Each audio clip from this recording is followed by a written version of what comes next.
Not from Gospelware, from Spearhead Interactive, but there we go. No worries. That was a great video. It was awesome to see how many kids are actually involved in gaming, which from our perspective is laying the foundations for the skills that they're going to need going forwards in industry and the world of work.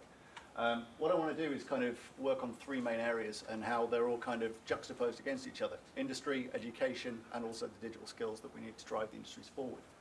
So a little bit about who we are to start with. We're an emerging technology agency based in Middlesbrough. I run a small team of software developers and technologists, and we've created over 70 projects so far for clients around the world to help them communicate and collaborate and showcase their ideas and solve their business challenges. We've got a wide variety of skills in the office. We're looking at 3D CAD modelers. We've got technical artists to do a lot of the 2D work, programmers using multiple different languages. We've got UI, UX design, narrative and concept designers as well as project managers and account managers to manage the clients. And through these appointments, we're kind of laying down the foundations for things that we know are going to be absolutely massive going forwards. And these are the skills that we think that a lot of people need to start focusing on, particularly as industry starts to realize the power and the potential of the use of 3D visualization within their day-to-day operations. So, there we go. It's all about this one word that keeps getting shouted out a hell of a lot of times and means a million and one different things to whoever you speak to. At Spearhead, it's all about process. It's about breaking down a process into its component parts, taking out the old stuff that doesn't quite work, and slotting in the new stuff to hopefully drive some innovation. And that all comes from an understanding of data. And that can either be operational data, where we're starting to look at IoT sensors, we're looking at timesheets, we're looking at anything that can be recorded as data within an organization, or we're looking at experiential data, the processes and activities that people go through on a daily basis in order to complete their tasks and their work. Now, this isn't new. Companies have been using big data for a long time to break down their processes or to analyze the data that they're working with, except you've got two challenges. Predominantly, you drown in data and you can't consolidate that data in a way that makes sense to people. Second of all, you're now leading into dashboards from an operational perspective. And dashboards, there are three main challenges that I think we have going forwards. The first one is that you're using visualization techniques that are thousands of years old to visualize the data. Pie charts, graphs, all of those kinds of things. The second thing is you're now drowning in dashboards. ERP, stock control, CRM, robotics, Google Analytics, HR, God knows what else. But the biggest issue that we face with dashboards from an operational perspective at the moment is that none of them are talking to each other. As a manufacturer or an engineering company, if your MRP system could talk to your stock control system, you'd get some really juicy data out of that, which would help you refine your process and innovate within your business. From an experiential perspective, a lot of the data and the content goes through to creating resources for part of the training, except this training is often dry, it doesn't quite hit all the targets that you want, it's delivered in a way that is generally uninspiring for a lot of learners. So what we think there needs to be across both of these areas is a context, a way to visualize the data in a way that makes sense for people and allows them to understand that data in a way that aids faster decision making and reporting for their organizations. So it's quite simple. 3D models of products, components, plants, sites and cities with animation, data, documentation, functionality and systems integrated into that 3D CAD and then exported out as a software application. Now that's a heck of a lot of skills along that pipeline, but it's a process that's been around for the last 40 years within the gaming industry. When you start talking about operational data, what does that mean in this context? Well, it means the use of IoT sensors. It means the use of embedded analytics. It means the use of AI, machine learning, predictive maintenance, all of those kinds of things that allow you to start to replicate your current state of your manufacturing plant in a 3D context. When you start talking about integrating biometric data for locations of construction workers and heart rates and oxygen levels on construction sites, that's when we're starting to get into the echelons of the realms of possibility. And we feel that this kind of forms the foundations for everything that people are talking about, from Industry 4.0, factories of the future, smart cities, all of these different skills. On an experiential level, see if that'll work. There we go. It's about bringing elements of the process to life and allowing you to interact and engage with them in different ways. This is a quick project we delivered for Unilever on the future of retail and being able to interact with different products and linking in data from the internet, from YouTube videos and adverts. So the value proposition is quite simple, and it's almost a no-brainer for industry. We're just kind of waiting for them to cotton on to the ideas and make the investments that they need in order to start to drive this stuff forwards. Essentially, through the replication of process in 3D, you have no raw material costs for any part of your training.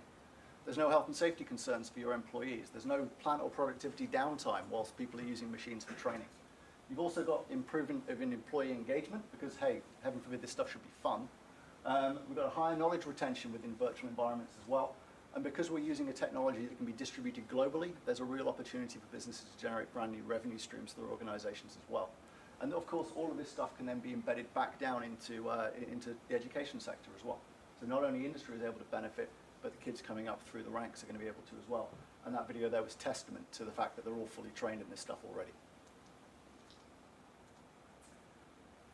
Creating the environments is one thing, but access is also a key component to that. And again, this is some of the skills that we're going to need to start developing in terms of the technology side of things. App creation for PC and mobile, also virtual and augmented reality solutions going forwards too. So when you talk about real-time 3D, people instantly go to VR and AR being the flavor of the month. But dialing it back a bit, this stuff is also accessible via PC and mobile devices, which means we're starting to develop interactive training exercises that deliver to people. You're looking at interactive equipment and repair manuals going forwards to assembly guides. We're actually talking to an automotive manufacturer at the moment to replace the paper process sheets they've currently got in industry so that we can have a tablet there that will animate the 3D CAD to show them exactly what they're doing at the right speed to maintain the amount of throughput that the company needs. So again, there's some real innovation that can be offered just through taking existing processes and digitizing them and displaying them in new and exciting ways.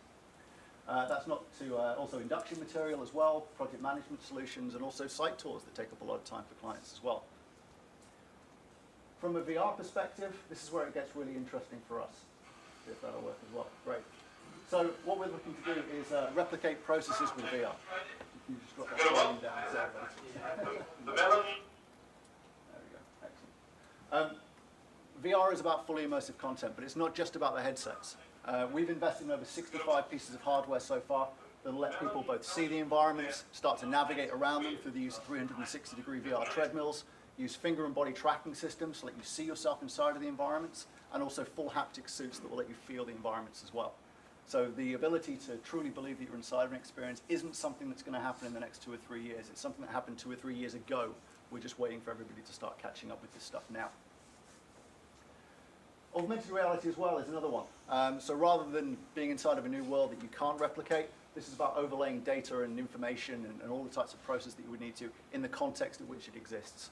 And we're currently working with a large-scale logistics manufacturer now to start picking up numerical data off barcodes and then visualizing the distribution data for that as well. So again, that's a solution that we're currently working on now and involves quite a lot of skills from a new hardware perspective, from a new software perspective, which will lead to industry innovation, which we then hope will lead into educational information as well. So really the conclusion for us are we need to start looking at the trends that are occurring within technology and start to lay the foundations based on those trends for the workforce of the future, which is something that we all recognize that we need to do. And I think it stems and it requires a much deeper level of engagement between the three groups and working together to work out what this actually looks like and what is success in regards to upskilling people for the digital economy going forward. We think that the industry needs to start investing in this stuff as well. It's all good and well us having the concepts and the ideas, but industry needs to start adopting this based on the potential ROI that it can get. We might not be able to prove all of this ROI, but a consortium of individuals that are looking to explore this at a much deeper level offers benefit for everybody across the entire spectrum. And secondly, I think personally that the industrial strategy needs to be reviewed. And I think that we need to start including some of these immersive and interactive content applications into that industrial strategy. Not only for the kids that are now starting to come up and need to be fully trained, because I personally believe it's a travesty that 4 lucky kids get to spend 2 weeks at JCB sweeping the floor and making tea and coffee due to health and safety. Why aren't they in VR at primary school level, learning how to fabricate, getting passionate about what it is that they want to do with the rest of their lives? I think that's incredibly important. The second thing is that obviously we've all been aware of the ICI crash and the work that both LEPs have been doing in order to support the workforce and get them reskilled and retrained for the future. Again, that has huge implications for industry, regardless of whatever sector these workers are now going into. So to be able to offer them a way to try out different types of skills without having an impact on those industries and upskill them for the next generation, particularly when things like Brexit hits and all those sorts of things going forwards as well. So preparing people for the future economic conditions that may or may not hit the Northeast as a result of the decision. That's it from me. I hope it's been okay and enlightening and those sorts of things, and it's been a genuine pleasure. Thanks so much for inviting me, and I hope you really enjoy the rest of your day. That's fantastic. And where do we get hold of Spearhead? You can reach us at spearheadinteractive.com or Dan.Riley@SpearheadInteractive is my other email, or just hello@spearheadinteractive.com would be fine as well. Fantastic. You're going to be staying around for a little while? Or? I am indeed. I've got to jump off for a Skype call now, but I'll be back. Okay. Thanks, Dan. No problem.